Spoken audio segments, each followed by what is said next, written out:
لہٰذا غور کیا اذان گرہ میں آپ نے کچھ القاب ہمارے سماج معاشرے میں ایسے بھی رائج ہیں اہل بیت علیہم الصلوۃ والسلام کے لیے جو نہیں ہونے چاہیے، لیکن افسوس کی بات ہے کہ بہت زیادہ رائج ہے، بہت زیادہ پڑھا جاتا ہے، نوحوں میں، مجلسوں میں، ماتم میں، ہر جگہ اسی القاب کو لے کر کے ہم مولا کو یاد کرتے ہیں۔ چونکہ مولا سجاد علیہ الصلوۃ والسلام کی شہادت کی تاریخ ہے، لہٰذا یہ بات کہنا ضروری سمجھتا ہوں۔ اذان گرامی ایک لقب مولا کا ہے، اچھا یہ لقب ہم نے بنایا ہے، ہماری طرف سے بنا ہوا، اہل بیت کسی بھی فرد نے امام سجاد کو اس لقب سے یاد نہیں کیا۔ جہاں تک میں جانتا ہوں مجھے نہیں ملا کہ کسی ائمہ نے کربلا کے بعد چھٹے امام نے، ساتویں امام نے، آٹھویں امام نے، وقت کے امام نے امام سجاد کو اس لقب سے یاد کیا ہو جس لقب سے ہم اور آپ یاد کرتے ہیں۔ وہ لقب کیا ہے؟ عابد بیمار۔ عابد بیمار بڑی عجیب بات ہے، اس عظیم انسان کو ہم بیمار کہتے ہیں، ہمیشہ بیمار۔ جب بھی مولا کا نام آتا ہے تو ذہن میں وہی تصور آتا ہے، ایک شخص ہے جو نحیف ہے، کمزور ہے، بیمار ہے، لاغر ہے۔ نہیں ہے اذان گرامی، یہ غلط تصور ہم لوگوں نے بنا لیا ہے، ہم نے اپنی جیب سے یہ لقب مولا کو دے دیا، عابد بیمار کا لقب۔ مولا کی بیماری کچھ لمحوں کے لیے تھی، عاشور و شب عاشور بس۔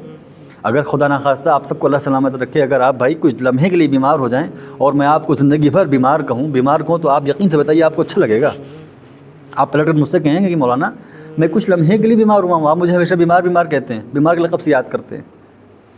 غور فرمایا آپ نے، وہ انسان وقت کا معصوم امام ہے جس نے کوفہ و شام کو فتح کیا ہے، مجاہدت کی ہے، جس نے جہاد کیا ہے، وہ عظیم مجاہد، وہ عظیم شجاع انسان جس نے بنا تلوار اٹھائے یزیدیت کا خاتمہ کر دیا۔ شام کا ماحول آپ جانتے ہیں کیا کر رکھا تھا بنی امیہ کے لوگوں نے، کیسا ماحول بنا رکھا تھا، لیکن مولا نے بنا تلوار اٹھائے اپنے خطبوں کے ذریعے سے وہ کارنامہ انجام دیا کہ کل تک جو شام جہاں پر علی کا نام لینا جرم تھا، اب اسی شام میں، اسی قصر یزید میں علی علی ہونے لگا۔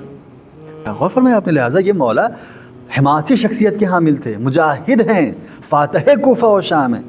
ہمیں فاتح کہنا چاہیے، فاتح کوفہ شام کا ماتم، مجاہد کربلا کا ماتم، حماسی شخصیت کے حامل کا ماتم، وارث حسین کا ماتم، وارث نہضت کربلا کا ماتم۔ ہم یہ نہیں کہتے کہ لفظ میں پڑھے ہوئے عابد بیمار کا ماتم، کیوں بیمار کہا جائے اسے؟ لہٰذا ضرورت ہے اذان گرامی کہ ہم اپنی چیزوں کی اصلاح کریں، اس عظیم معصوم انسان کو ہم کیوں بیماری کے لقب سے یاد کریں؟ بھائی ہمیں توجہ دینی ہوگی، کوشش کرنی ہوگی کہ ہم اپنی نحوں میں، مجلسوں میں، ماتم میں عابد بیمار کے لقب سے پرہیز کریں۔